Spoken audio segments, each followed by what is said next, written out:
And you know, there are more than 7.4 billion people on our planet. And of that number, perhaps 37,000 are members in all the Church of God communities.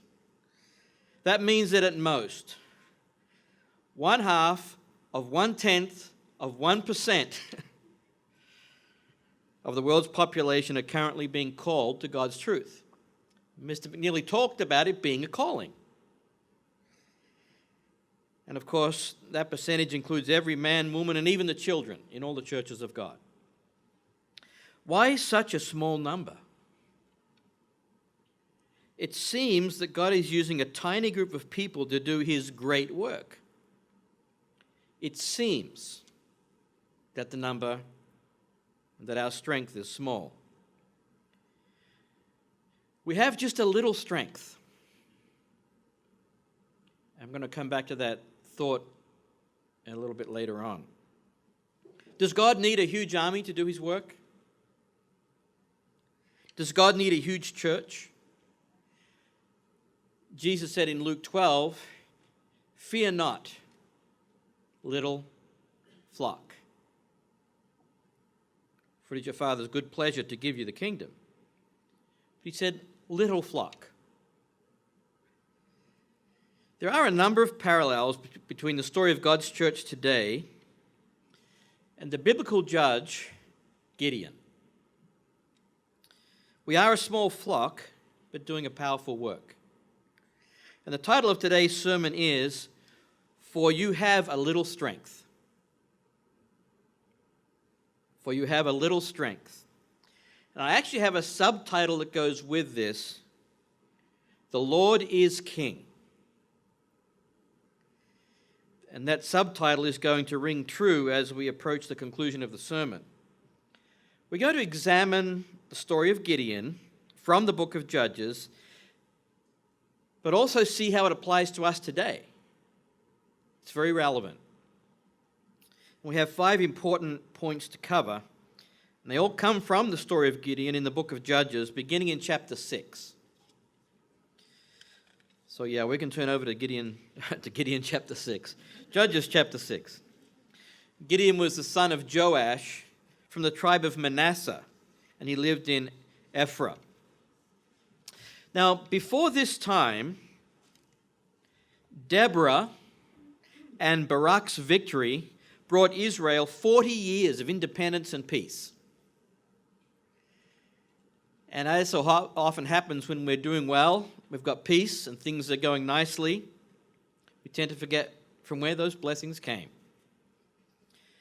And so Israel returned to evil in the sight of God, and so God once again delivered them over to their enemies. And the enemy this time was the Midianites. And of course, as you go through the books of Judges and Kings, you see this cycle, 40 years of good and 40 years of bad, and 40 years of good and 40 years of bad. It's like almost like the perfect sine wave on a graph. And at the time of Gideon, because of their sins and commandment breaking, the nation of Israel was now going once again through a difficult time. Judges 6 verse 1. Then the children of Israel did evil in the sight of the Lord, so the Lord delivered them into the hand of Midian for 7 years. So as our story begins, they've been under duress, under terror actually, for 7 years. Verse 2, and the hand of Midian prevailed against Israel because of the Midianites. The children of Israel made for themselves the dens, the caves, and the strongholds which are in the mountains. So the Israelites were going and hiding up in the hills to escape the Midianites. So it was, verse 3, whenever Israel sowed their crops, Midianites would come up, and also the Amalekites and other people from the east would come up against them, and they would encamp against them and destroy the produce of the earth as far as Gaza, and leave no sustenance for Israel, neither sheep nor ox nor donkey.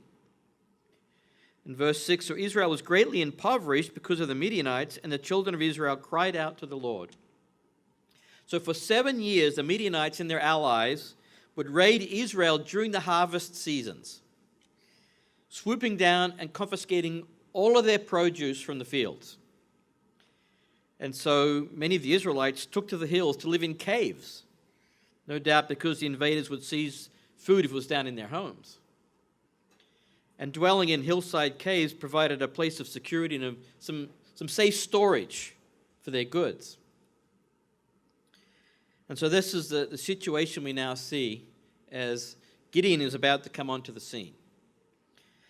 And it leads to the first point that I have, and I've called point one, from where comes our strength? From where comes our strength? Because remember, the Lord is king. I'm going to put that little tagline on the end of every point. From where comes our strength? The Lord is king. Judges 6 verse 7 now. And it came to pass when the children of Israel cried out to the Lord because of the Midianites. You know, when things aren't going so well, you think, I guess I should pray now. Verse 10. That the Lord said, also I said to you, I am the Lord your God. Do not fear the gods of the Amorites, in whose land you dwell. But you have not obeyed my voice. Here's why you're having the problem. You think more, you fear the gods of the Amorites as if they're anything, and you're not listening to my voice. Verse 11. Now the angel of the Lord came and sat under the terebinth tree, which was in Ophrah, which belonged to Joash, the Abizrite, while his son Gideon threshed wheat in the winepress in order to hide it from the Midianites. So he wasn't out on the deck, out on the patio, threshing the wheat. No, he was doing it inside, out of sight. Verse 12, the angel of the Lord appeared to him and said to him, the Lord is with you, Gideon, you mighty man of valor. So our first mention of Gideon is somewhat funny. He's threshing wheat, not out in the open, but hidden in the winepress out of fear of the Midianites stealing it from him. And yet, what are the first words of this divine messenger to fearful Gideon? The Lord is with you, you mighty man of valor. Yet, why would a mighty man be hiding in fear?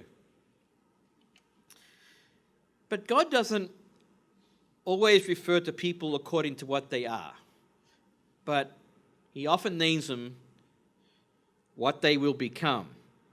And Gideon certainly didn't come across as a mighty or valorous man initially, but by believing and trusting in God, he ultimately lived up to the confidence God placed in him and truly became a mighty warrior and a man of valor. But his strength would come from God, not from within himself. It appears God saw Gideon's potential character and worked with him. God, in his mind, already viewed Gideon as a mighty warrior, although Gideon saw himself as a man with human weaknesses. Haven't we found ourselves in similar situations? Do we forget from where our strength comes? And then we remember, oh, I better pray. Our power too comes from God. It's not just an ancient thing. Many centuries later, the Apostle Paul wrote that God is more concerned with our spiritual strength than our physical strength. If you want to keep your finger here in Judges, let's go to 2 Corinthians 12. 2 Corinthians 12, verses 8 through 10. Because Paul illustrated this with his own example. He tells of his petition to God several times for healing from a debilitating condition. But God's response to Paul showed that he would not heal him. It would ultimately be better for Paul and the others that he not be healed. And so we ask why. 2 Corinthians 12, verse 8. Concerning this thing, I pleaded with the Lord 3 times that it might depart from me. And God said to me, my grace is sufficient for you, for my strength is made perfect in your weakness. Therefore, most gladly, says Paul, I will rather boast in my infirmities, that the power of Christ may rest upon me. And then verse 10, therefore I take pleasure in infirmities, in reproaches, in needs, in persecutions, in distresses, for Christ's sake. For when I am weak, says Paul, when I'm weak physically, when I'm ill, when I've got this pain, then I am strong. Of course, he's saying spiritually, then he's strong spiritually, because he's putting his trust then in Jesus Christ and God the Father. God understands our heart and mind. It can be all too easy for us to take credit for what he is really doing. And when we recognize that, God can use us more effectively, and we remember where our strength comes from, as both Paul and Gideon learned. As the sermon is titled, We Have a Little Strength. You may want to make a note of 1 Corinthians 1:26. Not many mighty or noble are called. Not many mighty or noble are called. And so we go back to Judges chapter 6 and look at verse 14. The Lord turned to Gideon and said, go in this might of yours. Of course, Gideon's thinking, what might? Okay. And you shall save Israel from the hand of the Midianites. And then God says, have I not sent you? So that's where the power comes from, when God is behind you, when God sends you, when God gives you a job to do. Verse 15, so Gideon said to him, O my Lord, how can I save Israel? Indeed, my clan is the weakest in Manasseh, and I'm the least in my father's house.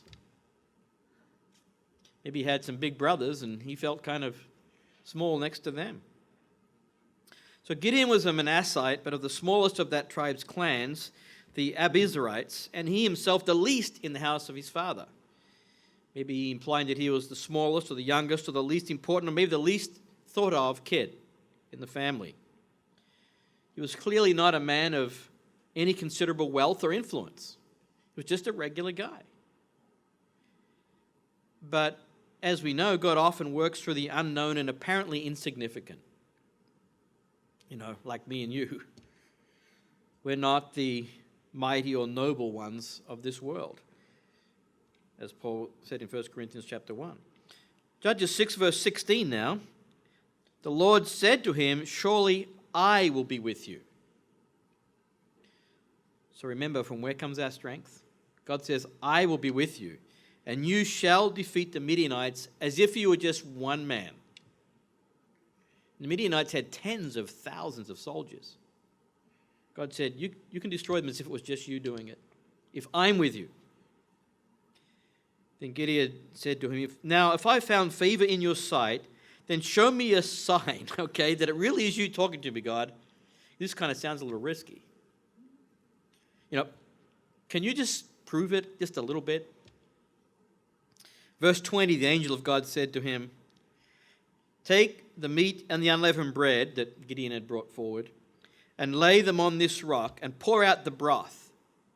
And he did so. So there's the meat and the unleavened bread, and then he soaks the bread with the broth, covers it with fluid. Verse 21, the angel of the Lord put out the end of the staff that was in Gideon's hand, or in his hand, and touched the meat and the unleavened bread, and fire rose out of the rock and consumed the meat and the unleavened bread. And the angel of the Lord departed out of sight. Now Gideon perceived then that this was an angel of the Lord. So Gideon said, alas, O Lord God, for I have seen the angel of the Lord face to face. So this miracle proved to Gideon that it was indeed God who was commissioning him to be the leader of an army to fight the Midianites. The weakest of the clan, Gideon, will be the one to use God's strength in battle. So remember our first point. From where comes our strength? The Lord is king. Number 2, tear down your idols. The Lord is king. Tear down your idols. The Lord is king. Judges 6 verse 25. Now it came to pass the same night that the Lord said to him, to Gideon, take your father's young bull, and then the second bull that's 7 years old, and tear down the altar of Baal that your father has, and cut down the wooden image that is beside it." So the paganism had gone right into the family. Verse 26, "And build an altar to the Lord your God on top of this rock in the proper arrangement, and take the second bull and offer a burnt sacrifice with the wood of the image which you shall cut down."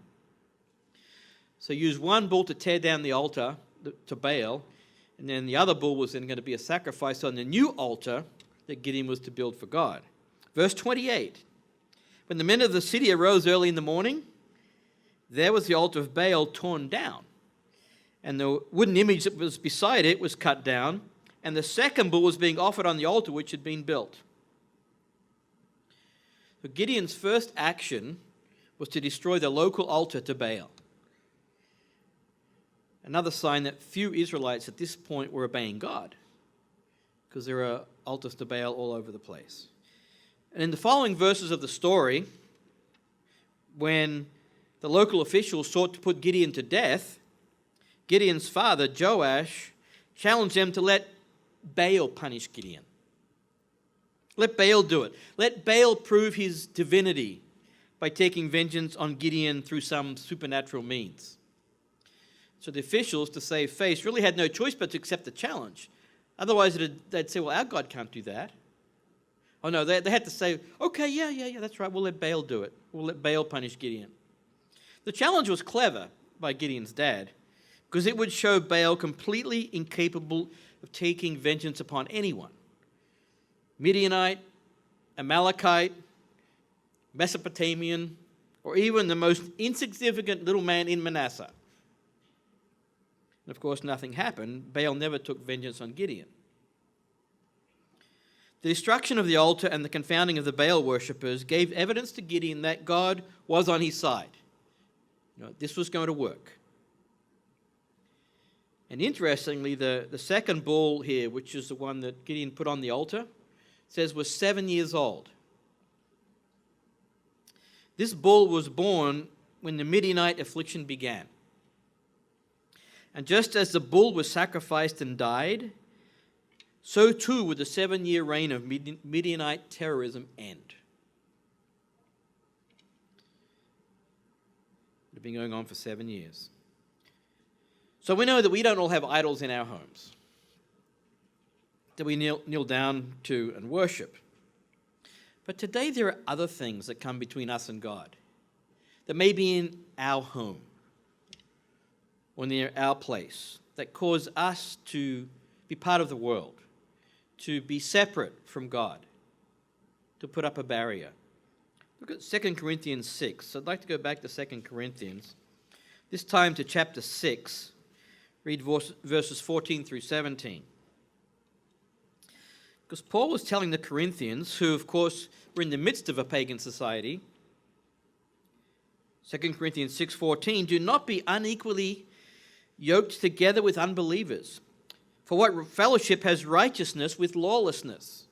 And what communion has light with darkness? And what accord has Christ with Belial? Or what part has a believer with an unbeliever? And what agreement has the temple of God with idols?" With these bad things. "For you are the temple of the living God. As God has said, I will dwell in them and walk among them. I will be their God and they shall be my people." So we now are the temple of God. We are now where God dwells. There is no temple system in Jerusalem any longer. Verse 17, "Therefore come out from among them and be separate, says the Lord. Do not touch what is unclean, and I will receive you." So our idols today are those things that Paul lists that cause us to be, he says, lawless. There in verse 14. To be in darkness, he says there in verse 14. To be unbelieving and unclean, he says. We cannot have any part in those kind of things in society. And he says, choose your friends carefully, those who you spend most of your time with. And so we ask ourselves, what do I need to tear down in my life today? What is there in my home that's keeping me from God? Is there any form of uncleanness or unrighteousness tarnishing my temple that keeps God from receiving me? And each of us can only examine our own lives and our own motives, of course. What goes on in the privacy of our own homes, we're the only ones that know about. And we must do that in personal retrospection. So like Gideon, tear down your idols and remember the Lord is king. Certainly not Baal. Baal can't save anyone, as the Baal worshippers found out. And then number 3, have faith in God's work. Have faith in God's work. Remember, the Lord is king. Have faith in God's work. And so now, as we get into Judges 6 again, the seasonal raids of the Midianites and their allies commences as the Israelites hide in their caves and cover their produce. But this time, when the Midianites appear, the Spirit of the Lord inspires Gideon, and he gathers an army from the Israelite tribes of Manasseh, Asher, Zebulun, and Naphtali. We're going to be in Judges 6, verse 36. Now, I'm just thinking, if you were Gideon now, would you say, okay, let's go, guys. Just leap into battle against the Midianites without a care in the world? Would you be looking for a little more backup? Would you need maybe a bit more assurance just one more time?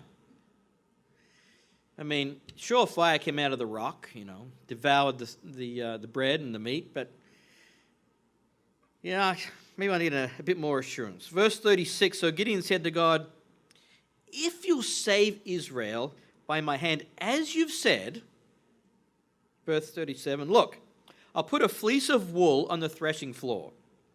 If there's dew on the fleece, but it's dry on the ground all around, then I'll know that you'll save Israel by my hand, as you've said. Verse 38, and then so it was so. When Gideon arose early the next morning and squeezed the fleece together, he wrung the dew out of the fleece, a whole bowl full of water. But of course, the ground was all dry around about.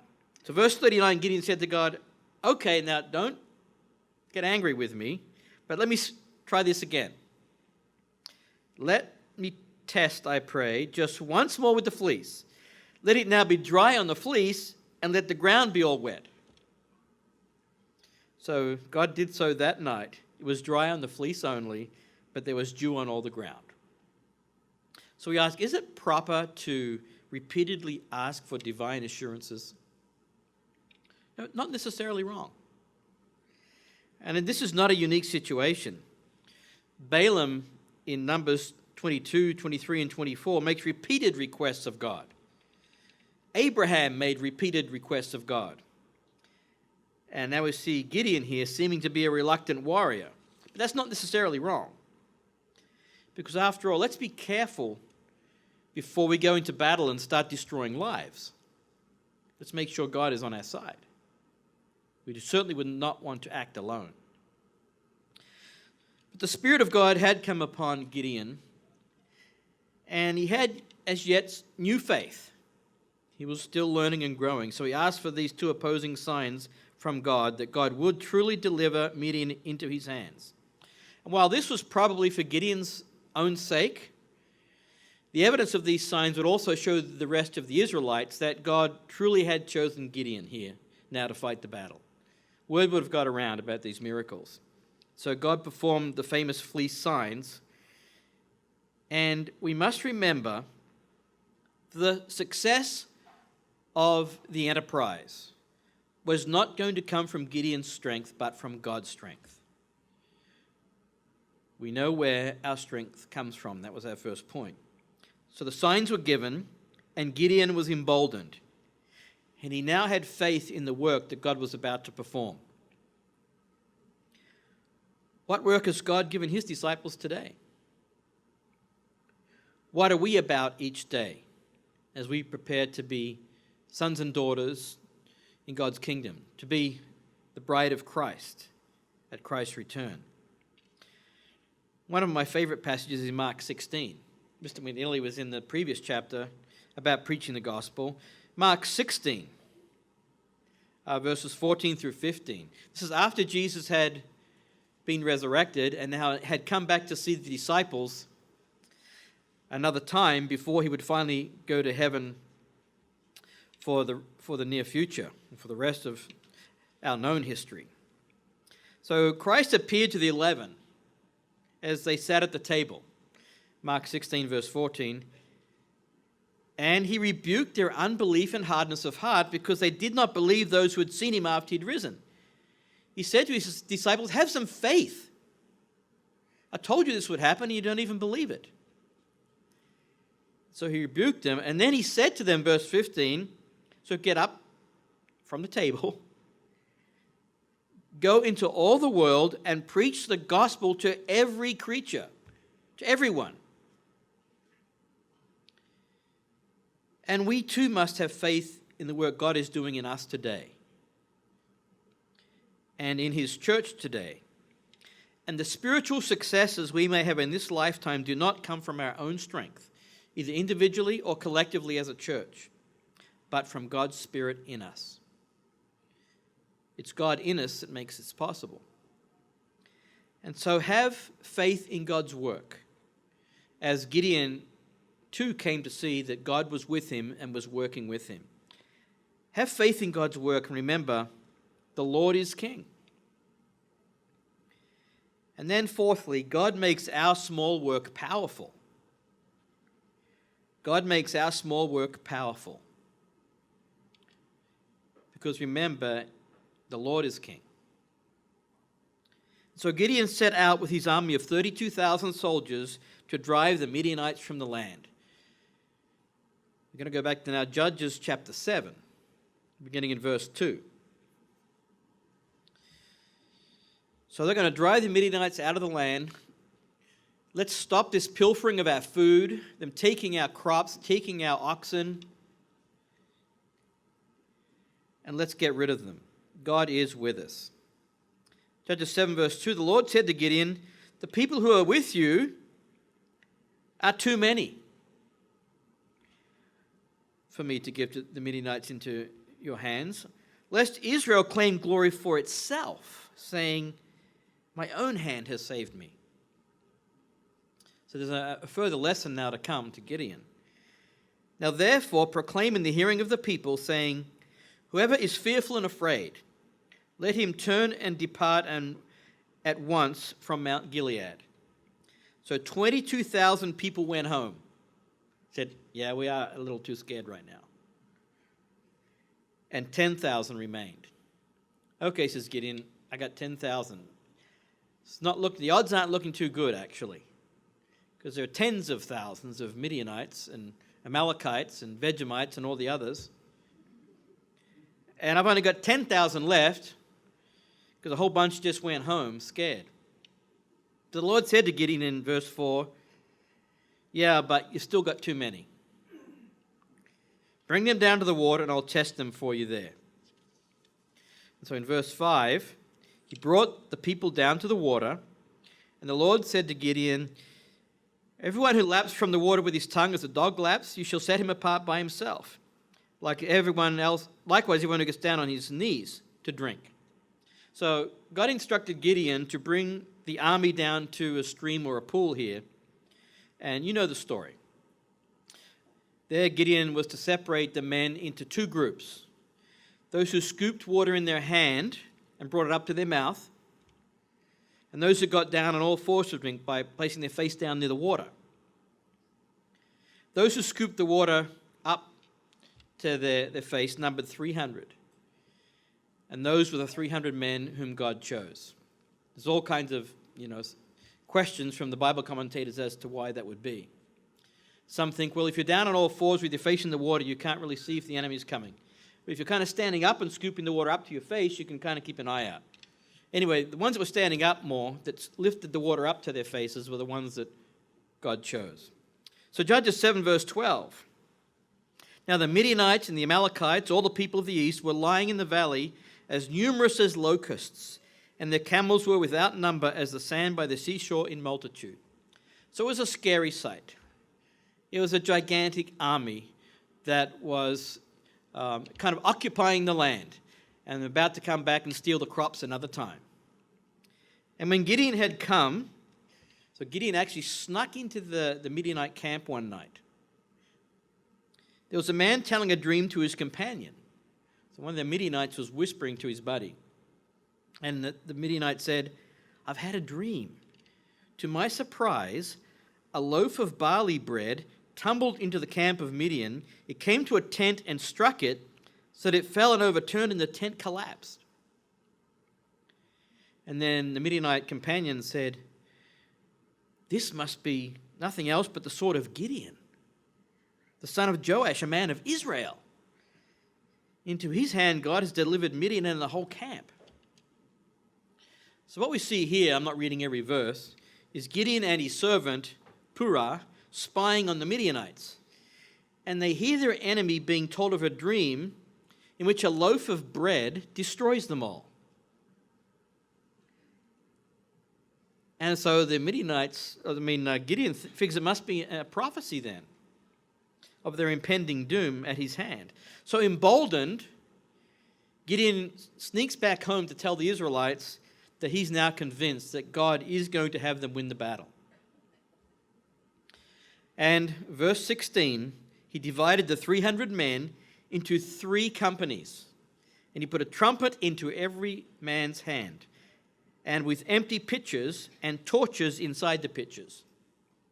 And in verse 18, Gideon tells the 300 men, "When I blow the trumpet, I and all who are with me, then you also blow your trumpets on every side of the whole camp and say, 'The sword of the Lord and of Gideon.'"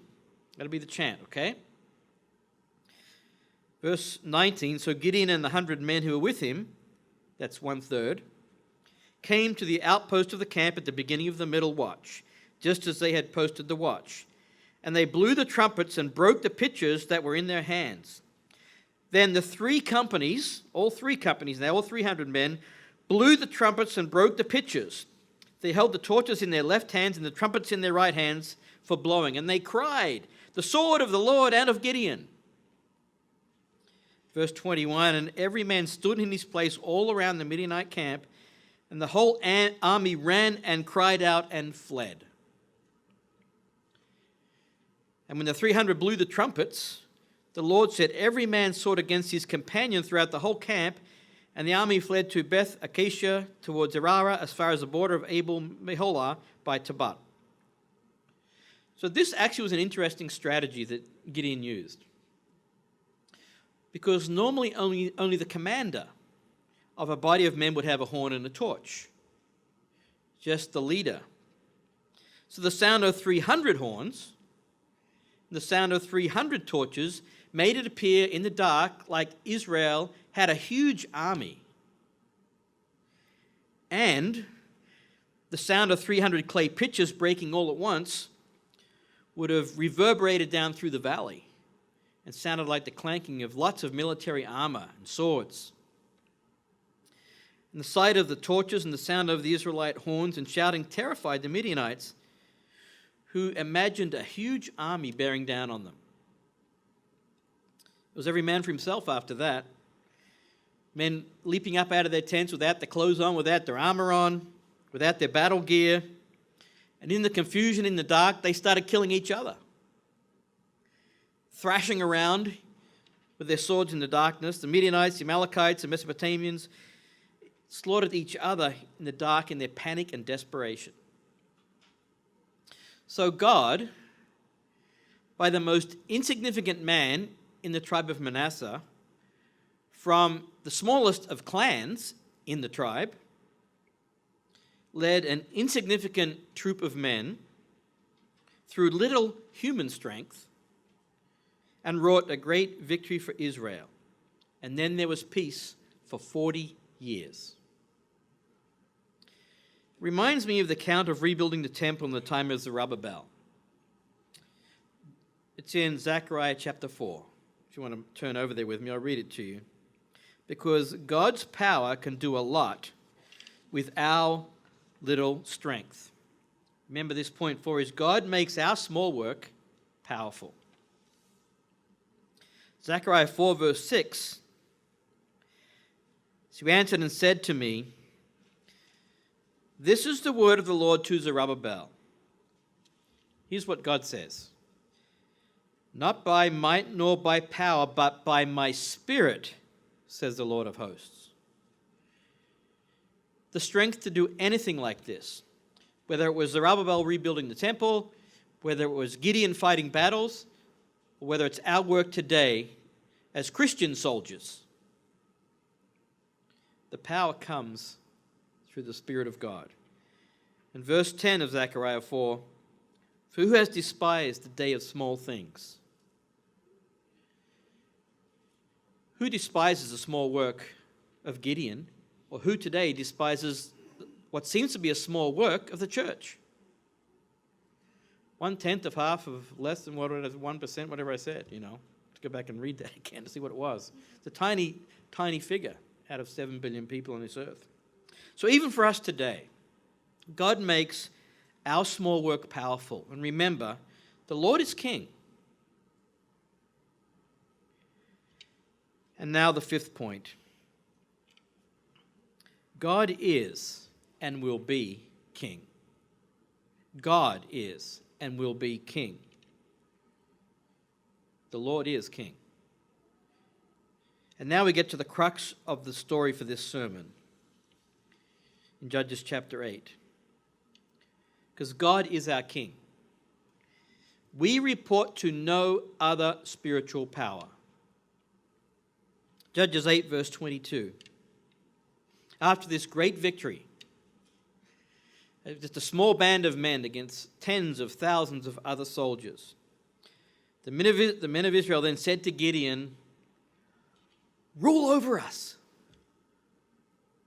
both you and your son and your grandson also, for you have delivered us from the hand of Midian. We want you to be our king." But Gideon said to them in verse 23, "I will not rule over you, nor shall my son rule over you. The Lord shall rule over you." So the victory achieved by Gideon was so amazing that the men of Israel were intent on making him king. But Gideon refused. God was Israel's king, and Gideon made sure to impress that point upon the men of Israel. And Gideon's words speak very well of his character, because he knew that eventually all human leadership will fail, that God's rulership is the only lasting answer to mankind's problems.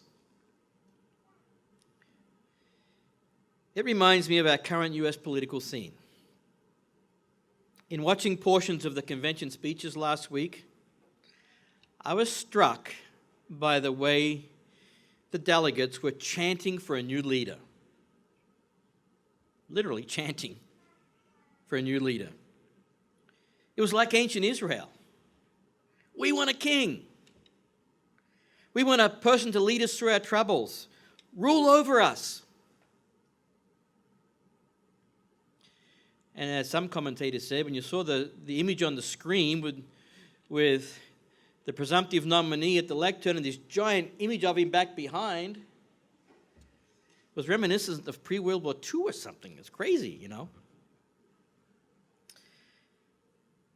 Unfortunately, our politicians at the convention didn't look to God to bring our nation through its trials.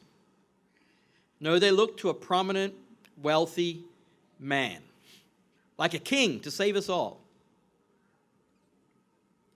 Like Gideon, we need to understand and remember that the time is coming when God will be our king to rule over us.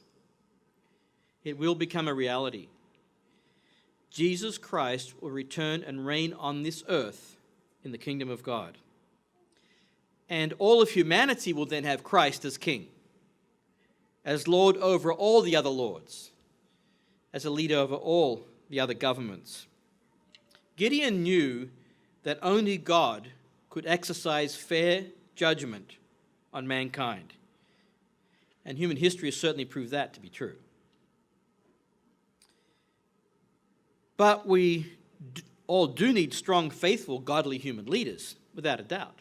And Gideon was a godly leader. Our nation does need that. We do need more godliness in our leadership. Because without a godly leader, our society will crumble. Without someone directing the nation in godly values, our nation will crumble.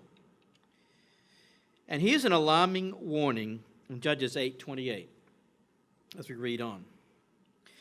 When Gideon died, after 40 years of peace, the people went back into total idolatry, even building a temple to Baal. Judges 8:28. Thus Midian was subdued before the children of Israel, so that they lifted their heads no more, and the country was quiet for 40 years in the days of Gideon. Verse 32. Now Gideon, the son of Joash, died at a good old age and was buried in the tomb of Joash his father in Ophrah of the Abiezrites. Verse 33. So it was, as soon as Gideon was dead, that the children of Israel again played the harlot with the Baals and made Baal Berit their god. What?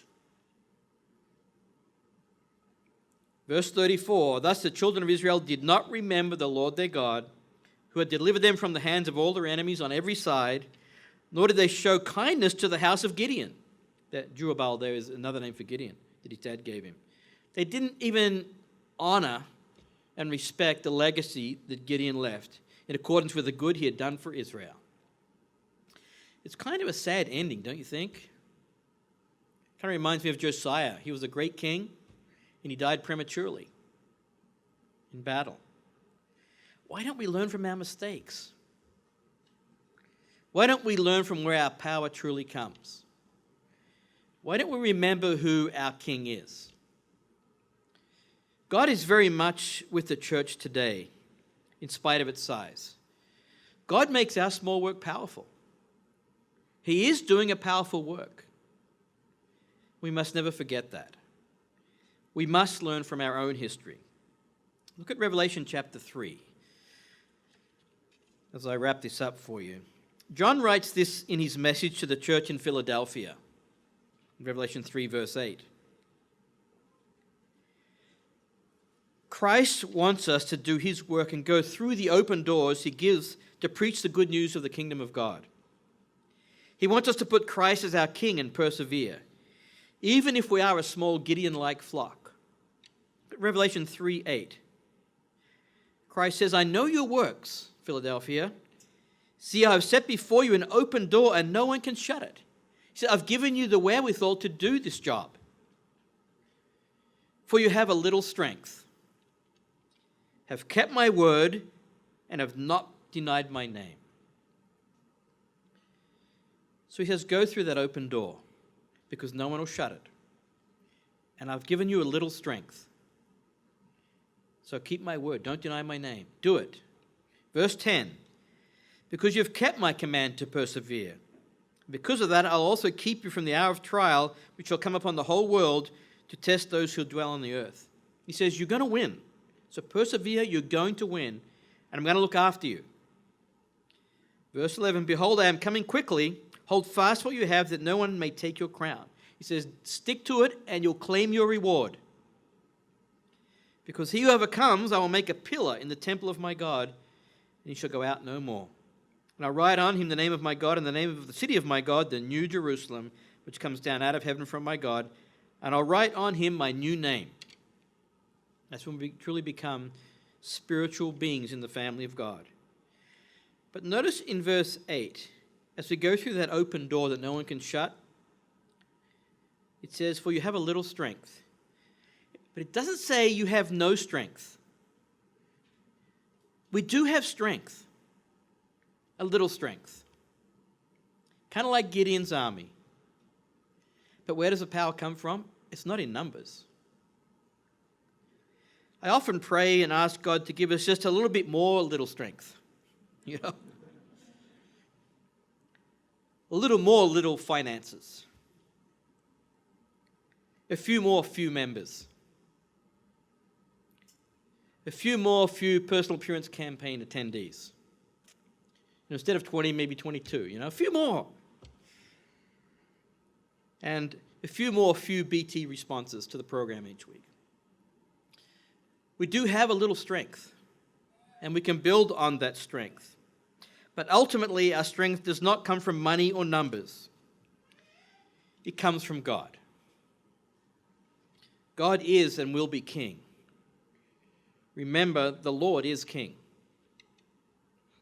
Apparently, Gideon understood the ultimate importance and safety of having God as man's ruler.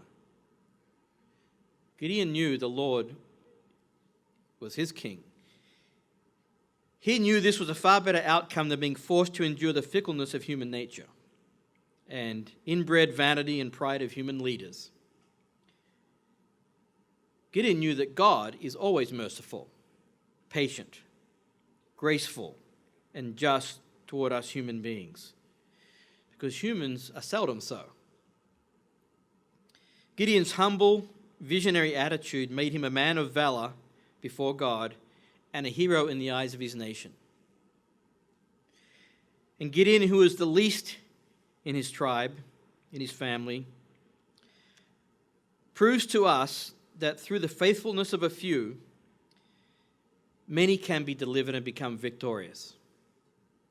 With God, the outcome doesn't depend on human might and strength. Instead, it depends on the Spirit of God. Because, like Gideon's small army of 300 soldiers, a few plus God is better than a majority without him. From Gideon's example, we can learn that no matter how great the odds are against us, our faithful God is sovereign, and he will always see us through the battles that we face in life, as long as we remain faithful to him,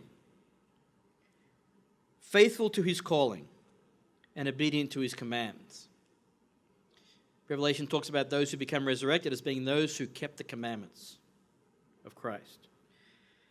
Final passage in Proverbs 3. Let's finish with Proverbs 3, verses 5 and 6, because here's the crux of the whole matter. Proverbs 3, verses 5 and 6.